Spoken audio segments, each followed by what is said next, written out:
Dalla fine degli anni 60 in poi, c'erano alcune riviste europee che si concentravano sulla cultura popolare, a volte anche americana, che guardavo mentre mi tagliavo i capelli in un salone locale. Suppongo che avessero degli From the late abbonamenti a 60s questi. on, there were certain Un mio European amico, uno magazines that scrittore focused on freelance popular culture, residente a Roma, sometimes including American, which I would look at while having my hair cut in a local salon. I suppose they had subscriptions to these. A friend of mine, a freelance writer living in Rome, whose work sometimes appeared in these publications, regularly went to this same barber, and we would often meet there.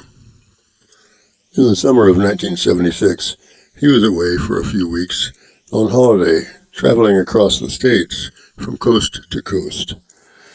When I next saw him in the salon, he told me about an amazing experience he had in Salt Lake City, which at the time was primarily known to us as the center of the Mormon religion, which had been making inroads on the continent in recent years. On the second of his 2 nights there, his host, an entertainment writer for one of the city's 2 daily newspapers, had said that he absolutely must see a club performance by a group which my friend recalled had a name something like the Babylon Players. He wasn't exactly sure, but he became increasingly excited as he tried to recall to me their performance. He said there were 4 men in the group. They sat on stools, each with a microphone, and together they gave a performance that was part storytelling and part stand-up comedy. There were a number of distinct scenes or skits which seemed to begin and end rather abruptly and without any explanation from the group. They all played multiple characters, using at most slight changes of voices or accents to distinguish them, but unaided by costumes or movement about the stage. There were no accompanying tech cues or any other traditional theatrical embellishments. Everything audible was from their own voices or what they could do with their hands. Props were minimal and handheld. He could recall things such as paper lunch bags, plastic toy guns, and authentic-looking drug paraphernalia.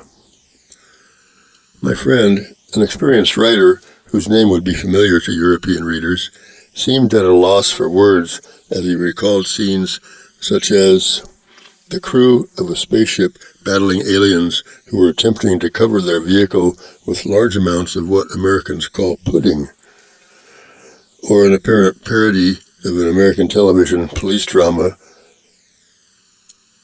during which the police seemed to be under the influence, perhaps, of LSD. There were a couple of songs, such as a rendition of Moonlight Bay, sung enthusiastically but with wavering harmonies, and the words changed into nonsense so that the song became unintelligible. Audience reaction during the show was sparse, and as he observed the crowd in the nightclub, it was clear that most had no idea what was going on. His host told him on the way home that a year or so earlier, the group's 2 founders, Greg and Nolan, had done a very adventurous multimedia stage show at one of the best-known small theaters in town, and that the audiences during the 2-week run, although small, had been enthusiastic in their reactions to the material. The 2 had performed much like what he had just seen, but with slightly more staging and a wide variety of technical effects. Their multiple characters, which sometimes crossed over between them, particularly caused hilarity. After listening to my friend's account of this group and the 2 very different shows of which he had knowledge, one personal and one second-hand, I remarked that it sounded like good material for an essay by him, perhaps for the magazine I had been reading when it came in, or one of the others of its kind. A couple of months later, he presented me with a copy of the magazine, which featured his essay titled Babylon Theater, Bringing Surrealism to the Stage in Salt Lake City. Thus I began watching for any mention of this Babylon Theater, which my friend had learned, when writing his article, was their actual production company name. And probably as a direct result of his article, some of us who were involved in the Italian arts scene and who saw some of the journals and small magazines which wrote about the scene in America began to hear more about them and the unusual things they were doing in the western part of America. It wasn't until the summer of 1978, though, that it happened. They actually made a move to contact me. I wasn't sure how they came to do so until later. They had gotten themselves to Rome by some kind of fundraising campaign which some of their local fans had supported. They told me this. They were still struggling to make a living from their work. Of course, I sympathized with their situation, having once experienced the same myself. Had I known about this, I would surely have sent them their plane fare. But I learned all this a little later. Anyway, once here, they managed to get the phone number of my secretary, my own number being unlisted, and called him. I still am not sure which of them was on the phone, but you would think it would be the one who had the most knowledge of Italian. After I knew them a little, I thought it probably was Greg, who at least had a fair knowledge of Spanish. But if my secretary had not been fluent in English, he might have hung up on them. He was ruthless in his efforts to shield me from the hundreds, I suppose, of people who tried to get an audience with me. Everything from simple autograph hunters to opportunists or the representatives, hoping to get my endorsement on their product, and so on. You know, after 8.5, my life changed dramatically. I think that was because it was so well received in the States. For one thing, I had a lot more money. But he must have heard something in their plea that made him think they might be sincere. He had worked for me for about 10 years then, and I trusted him to weed out the good from the bad. He certainly made the right choice in this case. He knew nothing about the name Babylon Theater and how I had been intrigued with them for some time already. So I cautiously told him that he would ask me whether I wanted to see them. He asked them to call again at the same time the following day. Then he called me at home to inform me of this encounter. Well, I am slightly vain, I will admit. I would have been somewhat flattered if a couple of sincere theater people wanted to come all the way from America to meet me.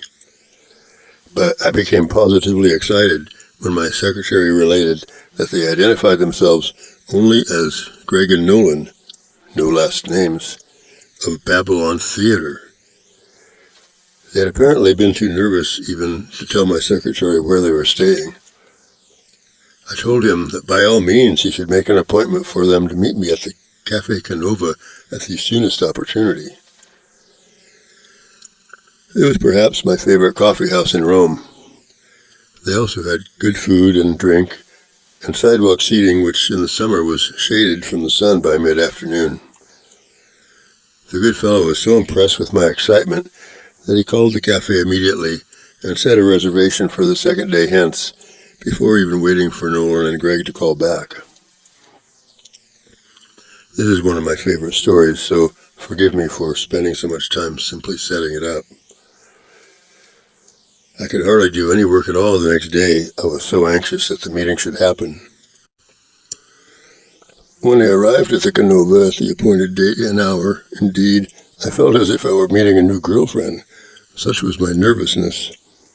You know, I had tried to dress in a way that would make a good impression but not seem too obvious. As I approached the cafe, I made myself not to look around at the patrons, but went as casually as I could to the head waiter's station inside the door.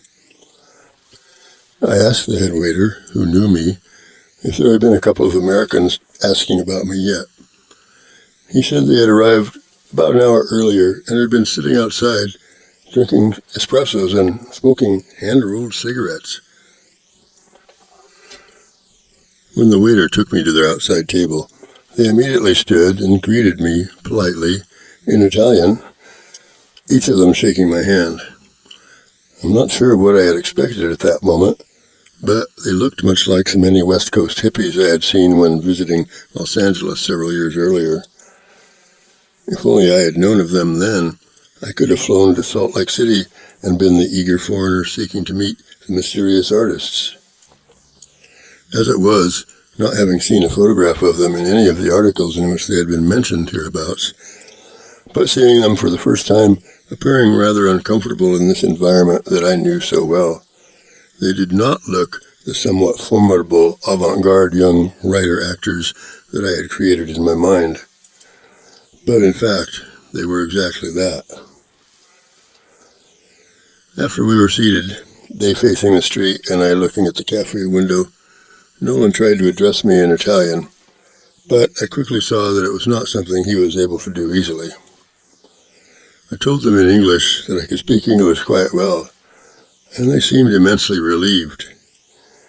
Greg said apologetically that they had spent quite a while before their trip practicing certain simple things to say to me in Italian, like running lines, Nolan said to him in the manner of a private joke, at which Greg laughed. He quickly explained to me, you see, Nolan is a working actor, while I'm only a writer. When he is memorizing his lines in a play, it falls to me, as it would to someone else if they were his housemate, to read the other parts and prompt him if he needs it so he can practice. Ah, I said, leaning over towards Greg and trying to look empathetic, I know exactly what you mean. Nolan concluded their confessional aside, saying that neither of them had any knowledge of Italian to speak of, and there had not been time to study it, so they had somewhat lamely tried to learn a few phrases in case, by some miracle, they were actually able to meet me. I felt flattered by their humble demeanor. They then asked if they might order coffee or something for me. I said, absolutely not. As long as you are in Rome, you are my guests, and I hope we shall have enough time that I can teach you a few phrases. This seemed to please them greatly, and so we were off to a good start. I wanted to know right away all about them and their work, but first I felt it only fair to tell them how I had become aware of them some 2 years before, thanks to my writer friend who had seen them perform at the nightclub in Salt Lake City. They seemed flabbergasted at this. They had not been aware of such a personage in the audience that night, and besides that, they had no idea that their name had been mentioned in the European trades or popular magazines. For a while, they kept looking at each other as if they had suddenly been swept up to heaven. While we were waiting for 3 cappuccinos, they each rolled a cigarette and offered to make one for me, which, despite my being in one of several phases of trying to quit tobacco, I accepted humbly. They had a pouch of drum, a Dutch brand with which I was familiar. Greg told Nolan to do the honors, saying, he is much better at this than I am. Not only does he smoke more than I do, but he introduced me to rolling my own, much like he has introduced me to at least one other happy habit in our days as friends.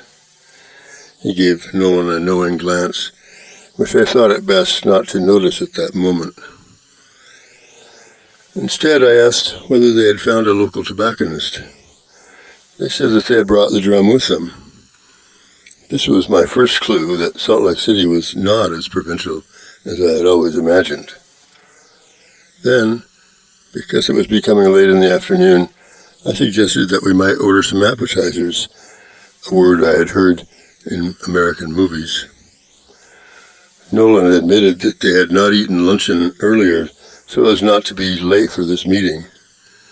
Again, I wondered just how poor they might actually be, and whether they had spent all their money just getting to Rome and into a hotel. I suggested some steamed mussels with warm bread, along with a cocktail, at which their eyes lighted up. This was my second surprise about them and their city. You are familiar with these things at home? I hoped I didn't insult them. Yes, Greg told me. We have a favorite French restaurant in Salt Lake where such things are available. Salt Lake, I repeated, curious. Is that how you refer to it locally? Yes, Nolan explained. Most people, in the West at least, know what you mean when you simply call it Salt Lake. The West, I repeated his words again. You refer to the Western United States as the West. I can see that if I spend much time with you two, I will greatly improve my American vocabulary. Then I will really impress people with my worldliness. I was relieved when they laughed at this.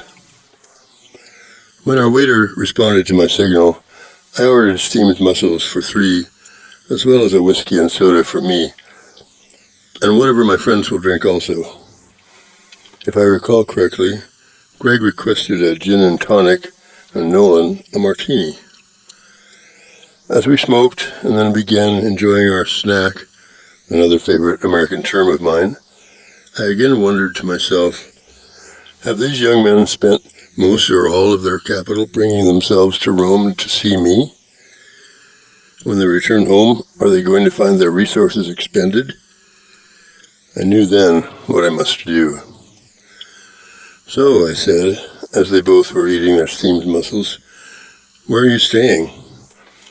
They named a hotel, which I knew was very cheap, and which I won't identify here because I told them I thought it was a dive and a rip-off, using yet more of my Americanisms. I would love it if you would accept the hospitality of my home. They looked at each other and were clearly at a loss for words momentarily. We wouldn't want to impose on you, Greg said, unconvincingly. You're famous and have work to do, and we're only tourists you've just met today. We don't have to stay at that place. You probably can suggest something better, said Nolan. I leaned forward and said in stern tones, I hope you boys write better lines than that in your plays. I don't buy what either of you just said. I then leaned back in my chair and down to the rest of my second whiskey soda. This time when they looked at each other, they burst out laughing. I can hear Glenn saying, weak, that's weak, people, said Greg. You know how I feel about you, Greg, but you're wrong, Nolan replied. Who was that you're quoting? I asked. A teacher? Yes, our drama coach in high school. We were his favorites. Nolan because he was such a good actor, and I because I was so sincere, but I made him laugh at the strange things I would say. And he was the one who took us to Europe in the summer of '70.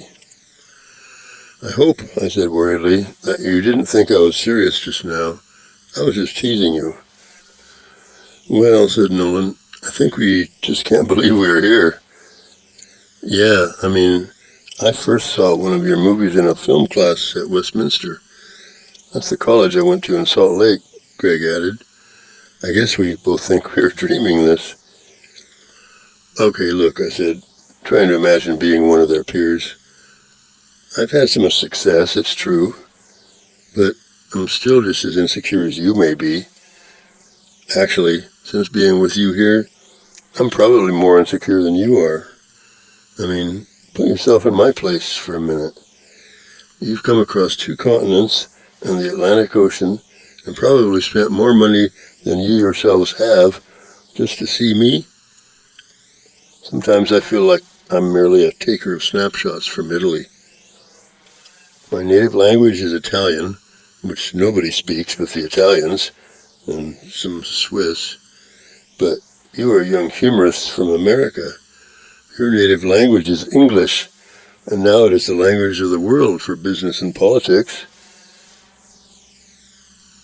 And because of the success of American cinema and television, it is the kind of English which the world now thinks is the real thing.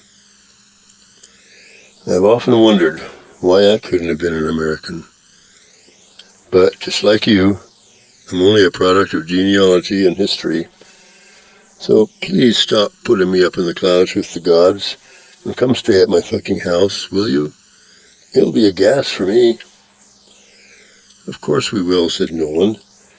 It's just that it feels like being in a movie, us being here, but you make me feel like I'm a colleague of yours. That is just such a trip, and I'm not even stoned. Truer words were never spoken, said Greg. We're sitting in here on Fellini, are we not? And a few of the others. Now you are saying good lines, I told them. In fact, they are great lines, because I don't understand them. Oh, they're just things we've heard other people say, said Nolan. That's how you do it, I told them. That's how I do it, too. That's how I make movies. I try to show how other people really talk and act. And by the way, you can stop with the film shit. I know how you Americans are. You're afraid we Europeans look down on you because our history is so much longer than yours. So you try to sound like you are so hip and use all these sophisticated terms. I make movies, I said. Just movies. Life is like an escalator ride. And we are all going to the next story. Hey, that's pretty good. So, if I'm higher up on the escalator than you are, it's only because I got on a little sooner. That's no accomplishment. I'm just older than you are. But I'll tell you something, you hotshot Americans, and it's no bullshit or anything like that. I'm the one who is in awe of you. I feel like saying to you, will you please let me be your assistant so I can learn how you do what you do? I'm out of ideas. I want to learn how Nolan and Greg do it. It's magic, said Greg. Just verbal magic. That's all. I reached across the table and shook his hand. Bravo! You are wonderful. And you too, I said to Nolan, taking his hand with my other. You are Babylon Theater. Do you know how many people have tried to be Babylon Theater? I think there are a few in our town alone, said Greg. So why can't they do it? Because they try too hard, said Nolan. You can't try to Babylon. You just do it. That's right. So let's go to my home and you can show me how you do it. I've got plenty of liquor that's already been paid for. It was then about 7 in the evening. We had been at the Canova for about 5 hours, having gone through afternoon coffee, continued into cocktail hour, and then dinner. Can we go to the hotel and pick up our things? Yes, of course. We'll move you out of that rat trap. If you decide you need your own place, I'll get you into a decent hotel that's worthy of Babylon Theater.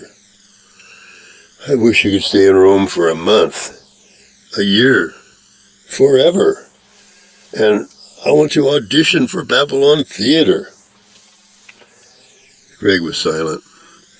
I saw some tears on his face, although he tried to hide this with his hand. Nolan said, Far out, man. This made me laugh like I hadn't laughed in weeks. Yes, it's far out, I said. It's far out on the edge of town. It's on the Via Salaria. Shall we go? I'll get a taxi. It's about a 15-minute ride from the cafe to my place. They were mostly silent throughout this ride as they watched the city go by in the early evening summer light. Watching them, I was both envious of them in their adventures and sympathetic for what they were probably feeling. Because being a traveler in a foreign city is exciting, but it also can cause a kind of sad loneliness, like you're a bit lost, a bit taken back to childhood when everything was new but somehow ominous, a world of unknown dangers.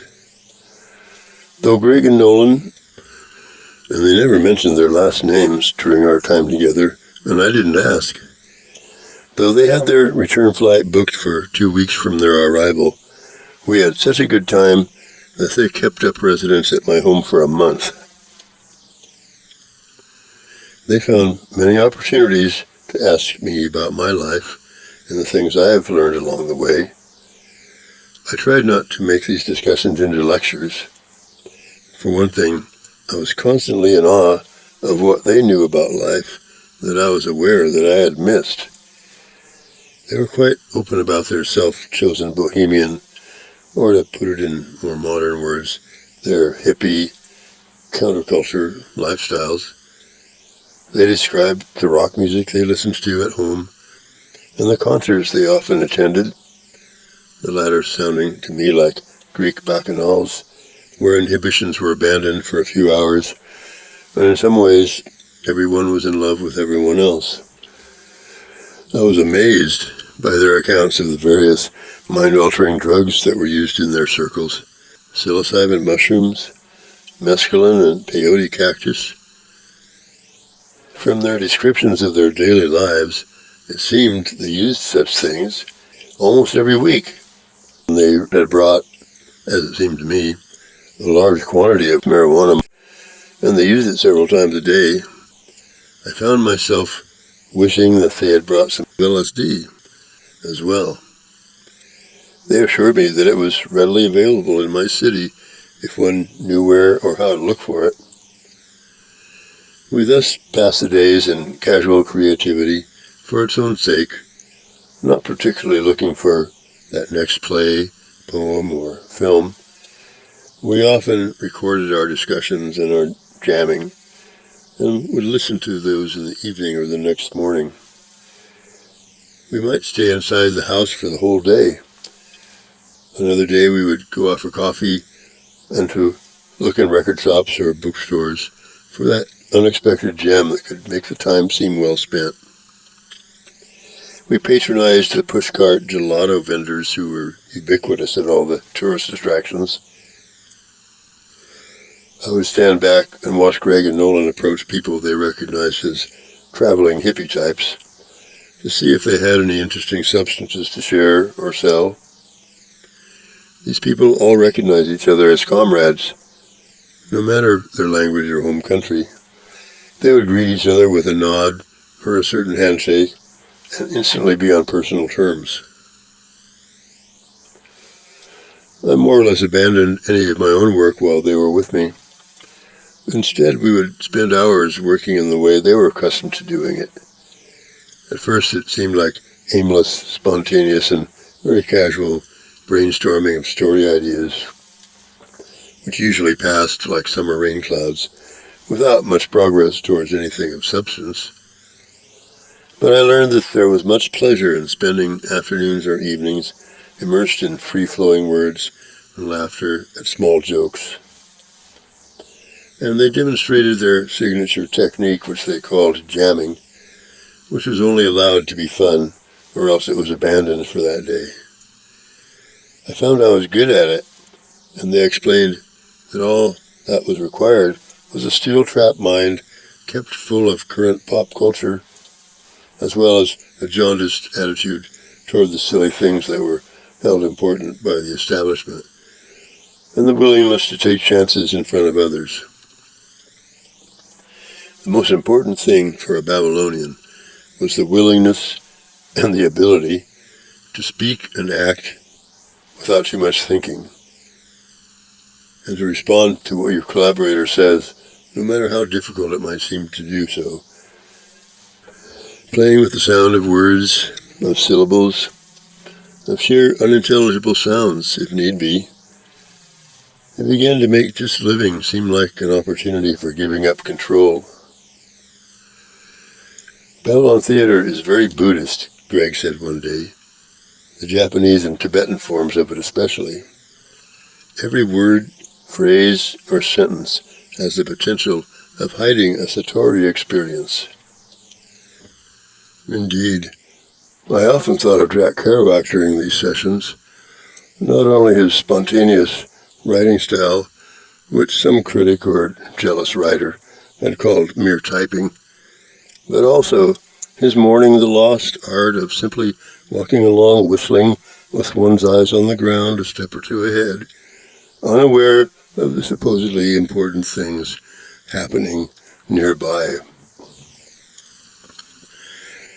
These then are some of my memories of that time I spent with Greg and Nolan, and although I have spoken to them many times since then, and we have helped each other in our work, I have always remembered that magical month in Rome, Questi sono alcuni dei which bei somehow ricordi di quel tempo che ho changed me trascorso con Greg e for the Nolan. better. E anche se da allora ho parlato con loro tante volte e ci siamo aiutati a vicenda nel nostro lavoro, ho sempre ricordato quel mese magico a Roma che in qualche modo mi ha cambiato in meglio.